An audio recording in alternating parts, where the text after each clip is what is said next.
आज बेरीची वडी करूया। ही बेरी आहे तूप काढून उरलेली, हे गुळ आहे, हे वेलची पावडर आहे साखरेमध्ये वाटून घेतलेली, आणि हे 3 चपात्या आहेत बारीक चुरा केलाय मिक्सरला लावून, आणि हे गार्निशिंग साठी सुकं खोबरं। तूप घालायचं, आपलं चपातीचा चुरा भाजून घ्यायचा। तुम्ही पिठाचं सुद्धा करू शकता, पण चपातीचं कसं जास्ती भाजायला नाही लागत। रव्याचं आपलं गव्हाच्या पिठाचं जास्ती भाजावं लागतं। थोडं भाजलं की ह्यात गुळ मिक्स करायचा।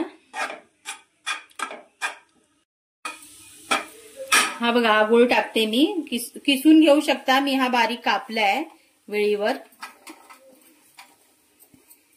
हा मेल्ट झाला ना की त्यात ती बेरी टाकायची,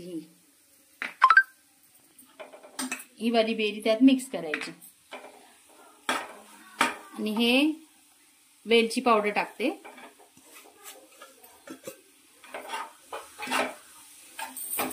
मिक्स करून घ्यायचं।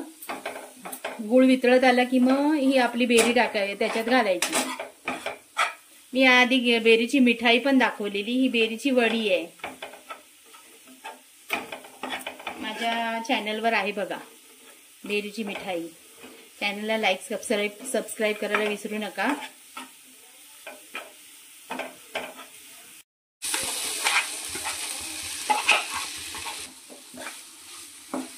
यात मिक्स करून घ्यायची, आणि एका डब्याला नाही तर एका ताटाला तूप लावून घ्यायचं, आणि मग ही सेट करून घ्यायची, आणि मग ह्याच्या वड्या पाडायच्या। आपली बेरीची वडी तयार होईल। आता मी हे मिक्स करते, हे झाली आहे, मिक्स झाली आहे। आता ही आपण सेट करायची।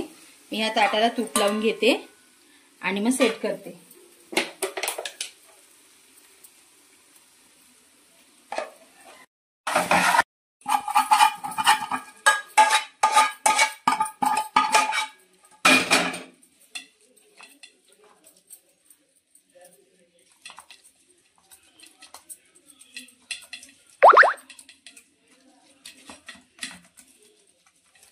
हे बघा, सेट करते।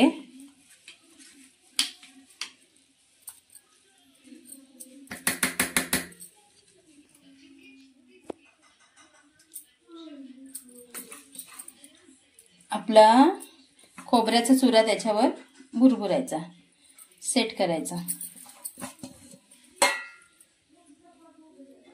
झाली आपली बेरीची मिठाई, बेरीची वडी तयार। लाईक सबस्क्राईब करायला विसरू नका। बेरीची मिठाई, बेरीची वडी। अर्धा तासानंतर ही कटिंग करायची, आणि ह्या वड्या पाडून घ्यायच्या। तुम्हाला जितक्या बारीक, छोट्या, मोठ्या जशा पाहिजे तशा कट करायच्या।